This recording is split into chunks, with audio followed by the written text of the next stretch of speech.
ॐ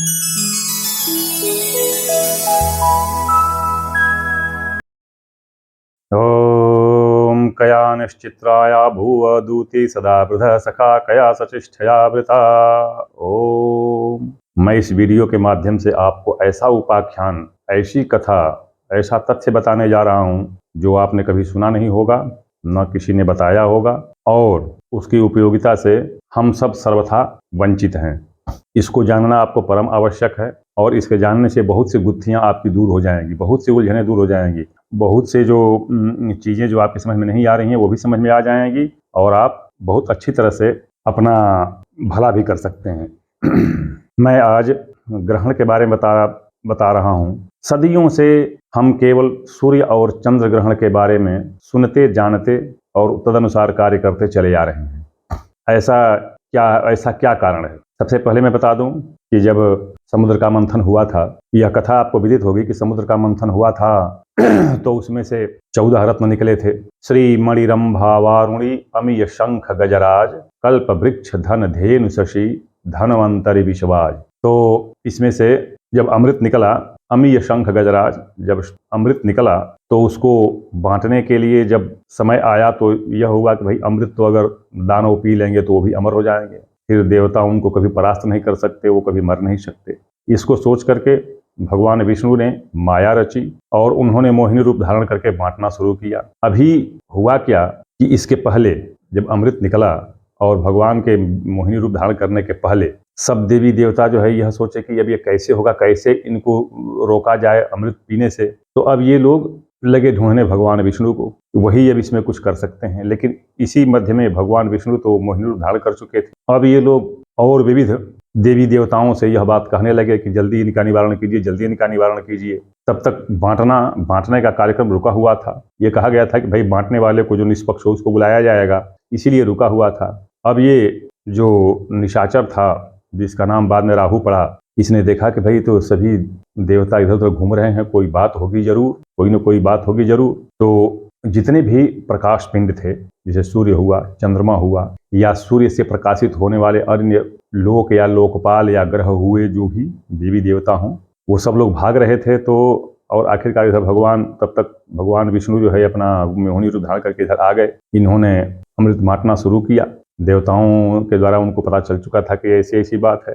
राहु जो है वहाँ बैठा हुआ था देवताओं की पंक्ति में, तो भगवान विष्णु ने उस चक्र से उसका सिर काट दिया, लेकिन तब तक वो अमृत पान कर चुका था। सब जानते हैं इस कथा को, इसलिए उसका सिर जो है केतु हो गया और धड़ जो है राहु हो गया। अमृत पी लेने के कारण वो अमर हो गया था और वह जान चुका था कि हाँ हमारे कौन कौन लोग बैरी हैं। लेकिन यह तो अन्याय हुआ था, भगवान के द्वारा यह अन्याय हुआ। भले वह लोक की रक्षा के लिए, भले वह ब्रह्मांड की रक्षा के लिए, भले सुरनाग असुर गंधर्व कन्या जितने भी हैं देवी देवताओं की रक्षा के लिए, सत्य की रक्षा के लिए भगवान विष्णु ने यह पक्षपात किया हो, लेकिन अन्याय तो हुआ ही हुआ था। यह बात सती जी को बड़ा नागवार गुजरा, और फिर सती ने उसी समय दुखी होकर के, उनको बड़ा दुख लगा देवताओं से इस बात का कि एक तो भगवान शिव को इन लोगों ने जहर पिला दिया, कोई खुद पिया नहीं। दूसरा कि अन्याय करके, और आखिर वो भी तो सृष्टि ही है, वो भी तो कश्यपी सृष्टि ही है, तो इन लोगों को जो है पक्षपात करके और इनको जो है भगा रहे हैं ये लोग, अमृत की जगह जहर पिला रहे हैं ये लोग। फिर माता जी ने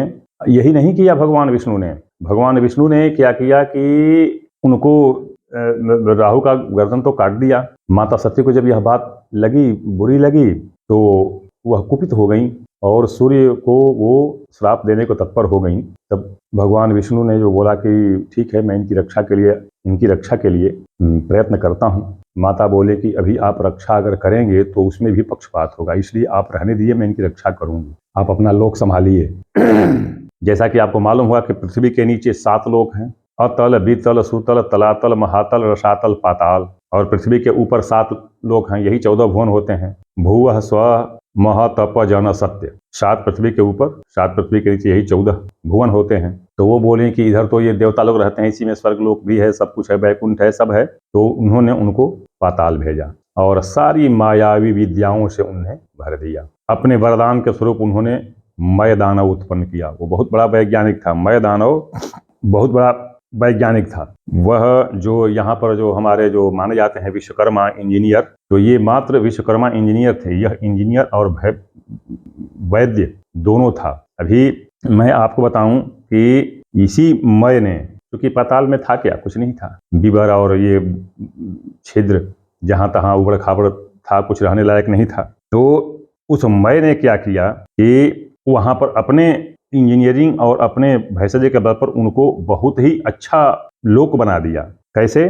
देखिए, ये आया हुआ है श्रीमद् देवी भागवत महापुराण के 8वें स्कंध के 18वें अध्याय में यह वर्णन आया हुआ है। काम भोग ऐश्वर्य सुखम समृद्ध भुवनेषु च नित्योद्यान विहारेषु सुखास्वादः प्रवर्तते दैत्याश्च काद्रवेयाश्च दानवा बलशालिनः नित्यं प्रमुदिता रक्ताः कलत्रापत्यबन्धुभिः सुहृद्भिरनुजीवाद्यैः संयुताश्च गृहेश्वराः ईश्वराद् प्रतिहतकामा माया विनश्यते निवसन्ति सदा हरिष्टाः सर्वऋतुसुखसंयुताः मयेन माया विभुना येषु येषु च निर्मिताः पुरः प्रकामशो भक्ता मणिप्रवरशालिनः विचित्रभवनाट्टालिका गोपुराद्यः सहस्रशः। मय ने सबसे पहले देख लीजिए, उसने अंधेरे नगरी को प्रकाशपूर्ण, आज बिजली बनी हुई है, पता नहीं कब के बिजली का आविष्कार हो चुका था, कब का बिजली का आविष्कार हो चुका था। देखिए, देवी भागवत महापुराण में यह बताया गया है कि मैंने वहां पर इलेक्ट्रिसिटी इन्वेंशन किया, विद्युत का आविष्कार किया और प्रत्येक घरों को उसने रोशन कर दिया। मैंने, चूंकि वो तो सती का वरदान था, महाशक्ति का वरदान था, तो उसने जो है पूरे लोक को ऐसे बना दिया, राहु इत्यादि को वहां भेज करके पूरा बना दिया। अभी उनको ऐसा हो गया कि वो लोग, वहां के लोग, वो सदा सुखी रहते हैं वो। देखिए, ये कहा गया है श्रीमद् देवी भागवत ने, नौवा एतेषु वसताम दिव्यौषधि रसायनैः रसान्न पान स्नानाद्यैर्नाधयो न च व्याधयः बलिपलित जीर्णत्वं वैव गर्य स्वेदगंधताः अनुत्साह वयो अवस्था न बाधन्ते कदाचन, न उनको वृद्धावस्था आती है, न उनके बाल पकते हैं, न शरीर से पसीना निकलता है। दिव्य औषधि उनको जो यहाँ भूलोक पर बिल्कुल ही अनुपलब्ध है, वो सब उनके पास थे। उनके पास कोई व्याधि नहीं थी, कोई बुढ़ापा नहीं था। माता जी ने उन्हें हर तरह से सुखी कर दिया पाताल में, ये सातों लोग उनको दे दिया माता जी ने। ध्यान रहे, मैं आपको बता दूं कि जब भगवान शिव का वीर्यपात हुआ था और पारा नामक रस निकला था, वह सब इन्हीं विवरों और कुओं के माध्यम से होकर के पाताल में गया था, तब पाताल में चला गया था। जो भूलोक पर मिलता है वह तो बस वही मिश्रित पारा या जो बचा खुचा था वही है। परिणाम स्वरूप वो लोग अत्यंत धनी हो गए, हीरा मोती माणिक मणियों इत्यादि से भरपूर हो गए। इसीलिए पृथ्वी को रत्न गर्भा वसुंधरा कहा गया है। रत्न गर्भा वसुंधरा, अगर रत्न कहीं मिल सकते हैं तो वसुंधरा के गर्भ में ही मिलेंगे। अस्तु, देखिए प्रसंग विचलन हो रहा है। इधर क्या हुआ कि राहु की तो गर्दन देवताओं ने कटवा दी। देवताओं में भी विशेषकर कौन लोग? जो कि उजाले में रहते थे भाई, और देवी देवता तो तपस्वी थे, चाहे कहीं पहाड़ पर्वत गुफा कंदरा इत्यादि में तपस्या या और भी करते थे अपना पूजा पाठ, चाहे ध्यान जो भी हो।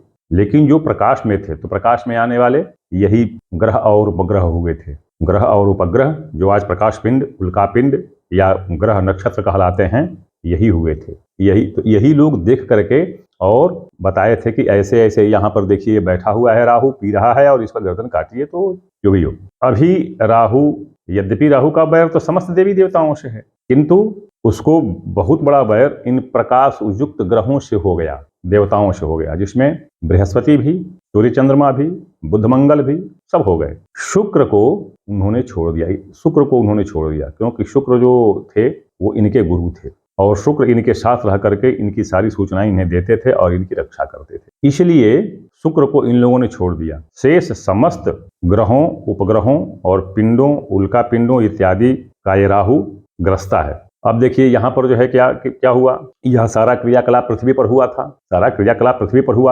पृथ्वी बेचारी औरत अब यह राहु के डर से भागती फिरती थी। तो इसी में आया हुआ है, आप पढ़ेंगे श्रीमद् देवी भागवत में कि सूर्य और चंद्रमा को फिर जो है राहु खा न जाए, इसलिए इनके पीछे वो लगा दिए थे अपना चक्र। उनका चक्र सदा घूमता रहता है। इसीलिए सूर्य को भी देखिए तो वो गोलाकार में ही रहते हैं। मतलब ये सारे ग्रह जो गोलाकार में दिखाई देते हैं, मात्र उस चक्र के कारण, चक्र घूमता रहता है और वो गोला दिखाई देता है, वही चक्र है। आप श्रीमद् देवी भागवत महापुराण में पढ़िए। आज जो है वैज्ञानिक लोग या जो आज का विज्ञान है कहता है कि नहीं वो तो प्रकाश का घेरा है। चलिए ठीक है, जैसे भी हो। अभी ये क्या हुआ कि इसीलिए पृथ्वी जो है, पृथ्वी हमेशा सूर्य के पास घूमती है कि इसकी रक्षा होती रहे, और चक्र के पास, सुदर्शन चक्र के पास वो राहु नहीं जा पाता है। पृथ्वी उनके पास घूमती रहती है और चंद्रमा हमारे पृथ्वी से सबसे नजदीक है, तो वो बेचारा सूर्य का चक्कर तो लगाता ही है। सबसे पहले पृथ्वी का चक्कर लगाते हुए पृथ्वी के साथ साथ सूर्य का चक्कर लगाता है ताकि इसकी भी रक्षा होती रहे। इसलिए क्या होता है कि सूर्य और चंद्रमा का ग्रहण कब लगता है? जब पृथ्वी बीच में आ जाती है, माने पृथ्वी के कारण इन पर ग्रहण लगता है, इसको बचाने के चक्कर में। किंतु यह बाकी ग्रहों को भी सूर्य ग्रसित करता है, तो वहां पर तो पृथ्वी रहती नहीं है, तो इसलिए शेष ग्रहों के बीच में आ जाने से उन पर ग्रहण लगता है। अभी देखिए, मैं बता दूंगा आपको कि बृहस्पति और शनि इत्यादि जो बहुत बड़े बड़े ग्रह हैं, ये सूर्य से भी बड़े बड़े ग्रह हैं, सूर्य से भी बड़े बड़े ग्रह हैं, लेकिन बहुत दूर हैं। और चूंकि हम पृथ्वी पर हैं, तो पृथ्वी तो बीच में जाती नहीं है, और ग्रह जाते हैं उनके बीच में, इसलिए हमको उनका ग्रहण दिखाई नहीं देता है। किंतु मैं आपको ये बता दूं कि सूर्य और चंद्र ग्रहण तो हमारे नजदीक हैं, आंख से दिखाई दे जाता है। सूर्य नजदीक नहीं है, चलिए मान लिया सूर्य नजदीक नहीं है, लेकिन पृथ्वी के कारण, हमारी पृथ्वी के कारण जब बीच में आ जाती है तो सूर्य भी कभी कभी छिप जाता है, तो वह तो हमको दिखाई दे जाता है। किंतु बाकी का, पृथ्वी तो जाती नहीं है उनके बीच में, इसलिए उनका ग्रहण दिखाई नहीं देता है। किंतु मैं बता दूं आपको कि इन पर लगने वाला ग्रहण, जब राहु इन ग्रहों को ग्रसित करता है, तो इनका ग्रहण बड़ा ही उत्कट फल, बहुत ही खराब फल देता है, बहुत ही खराब फल देता है। इसीलिए सूर्य और चंद्र ग्रहण जैसे मान लीजिए किसी राशि पर लगा, तो चलिए उस राशि का तो हम मान लेते हैं कि उसका ग्रहण के कारण बुरा फल मिला। किंतु जिन पर ग्रहण नहीं लगता है उनका बुरा फल कहाँ से आता है? उनको क्यों बुरा हो जाता है? उनको क्यों अशुभ और कष्ट, हानि, व्याधि इत्यादि हो जाती है? क्यों? यही कारण है कि उस समय में किसी अन्य ग्रह का भी ग्रहण लगा हुआ होगा। मैं भरसक प्रयत्न करूंगा कि इसको बताऊं उदाहरण के सहित फेसबुक के पेज पर, लेकिन मैं बता दूं कि होता क्या है। जैसे मान लीजिए राहु गुरु एक साथ आ गए, राहु गुरु एक साथ आ गए, और राहु के 5, 7, 9 राहु से सीधे या तो 150 अंश पर, या 210 अंश पर, या 270 अंश पर, यानी राहु और गुरु साथ बैठे हों तो उनसे 5वें, 7वें या 9वें अगर कोई ग्रह होगा, अगर कोई भी ग्रह होगा, ये नहीं कि कोई भी ग्रह होगा, चाहे भले वो सूर्य हो, बुध हो, मंगल हो, कुछ भी हो, चंद्रमा हो, कोई भी हो, अगर उनके साथ कोई ग्रह वहां पर उस भाव में होगा, किसमें? 5वें, 7वें, 9वें, और गुरु के साथ राहु होगा, तो गुरु को ग्रहण लगेगा। और ऐसी अवस्था में जिसकी राशि धनु या मीन होगी, विशेष रूप से उस नक्षत्र में जैसे मूल नक्षत्र हुआ, जैसे इस नक्षत्र में अगर राहु और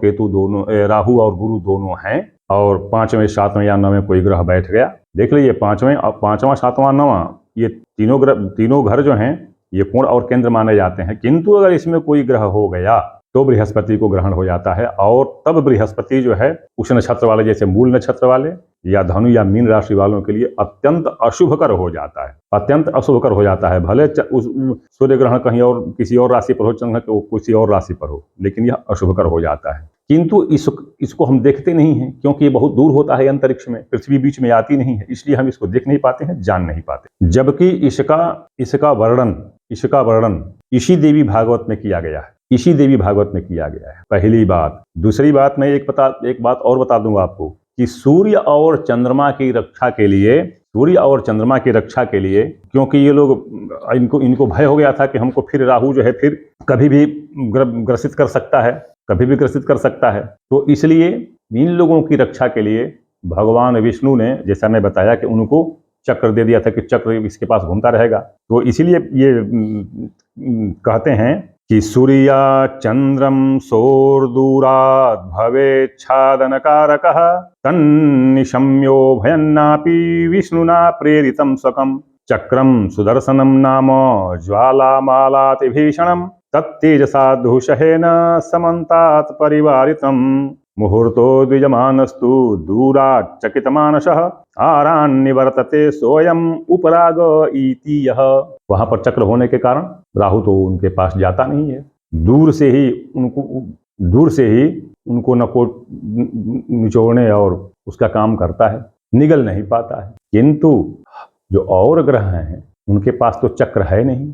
परिणाम क्या होता है कि इनको यह निगलता है, किंतु परिमाण में इनसे बड़े, बृहस्पति, शनि इत्यादि राहु से बहुत बड़े ग्रह हैं, इसलिए इनको निगल तो पाता नहीं है। लेकिन वह इतना नष्ट भ्रष्ट कर देता है इन ग्रहों को कि ये बहुत दिन तक उसका अनुपूर्ण, जिसको हम रिकवर कहते हैं, उसको करने में लग जाते हैं। परिणाम स्वरूप इनका जो दुष्प्रभाव होता है बहुत ही उत्कट और बहुत देर तक रहने वाला होता है। इनका प्रभाव, दुष्प्रभाव बहुत उत्कट होता है और बहुत देर तक रहने वाला होता है। किंतु हम परंपरा से बहुत दिनों से देखते चले आ रहे हैं। कारण क्या है कि चंद्रमा नजदीक है, हम पृथ्वी पर हैं, इसलिए सूर्य और चंद्रमा का ग्रहण दिखाई दे जाता है। चंद्रमा नजदीक है इसलिए तत्काल उसका प्रभाव हमारे ऊपर पड़ जाता है। सूर्य, क्योंकि सूर्य के प्रकाश से सारे ग्रह प्रकाशित होते हैं, उसी के उजाले में सब रहते हैं, तो इसलिए सूर्य का भी हमको दिखाई दे जाता है। शेष ग्रहों का हमको दिखाई नहीं देता है। उसके पीछे कारण ये है कि उनके बीच में पृथ्वी जाती, उनके पास पृथ्वी जाती नहीं है, क्योंकि पृथ्वी तो अपनी रक्षा के लिए सूर्य के पास घूमती है, क्योंकि उनके पास चक्र है, तो इसलिए इनके आगे पीछे घूमते रहती है, बाकी ग्रहों के पीछे जाती नहीं है। परिणाम स्वरूप उनका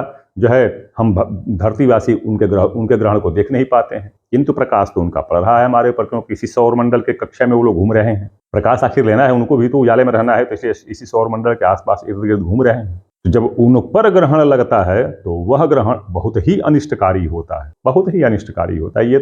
ये रहे कि गुरु शुभ ग्रह हैं तो थोड़ा सा ये करते हैं, लेकिन अगर वही ग्रहण लग गया शनि पर और मंगल पर लग गया तो बहुत ही उपद्रवकारी हो जाता है, बहुत ही उपद्रवकारी हो जाता है। शुक्र को आप मानते हैं बहुत ही अच्छा ग्रह, शुक्र को बहुत ही शुभ ग्रह माना जाता है कहावत के अनुसार, किंतु यदि बृहस्पति के साथ राहु हो गया और 5वें 7वें या 9वें में शुक्र आ गया तो उस समय गुरु का नक्षत्र, मतलब धनु और मीन राशि में आने वाले नक्षत्र रेवती या मूल आदि नक्षत्र और धनु और मीन राशि के लिए इतना उपद्रव, इतनी हानि, इतनी व्याधियां, इतना कष्ट आता है कि उसका कोई निवारण नहीं मिल पाता है। इसलिए आप यदि ग्रहण से दूर वाले में हैं, जैसे ग्रहण लग गया मेष राशि पर और आपकी राशि कहीं तुला इत्यादि है, फिर भी अगर आप कष्ट में हैं या ग्रहण नहीं लगता है, सब शुभ ग्रह आपको दिखाई दे रहे हैं, मैं बताता हूं कि लग्न में ही अगर गुरु दिखाई दे, लग्न में ही अगर गुरु दिखाई दे, सबले गुरु भिगुआ लग्न कहा जाता है, अगर लग्न में ही गुरु दिखाई दे और अगर आपको कष्ट हो तो आप तत्काल इसको ढूंढें कि ये कारण क्या है।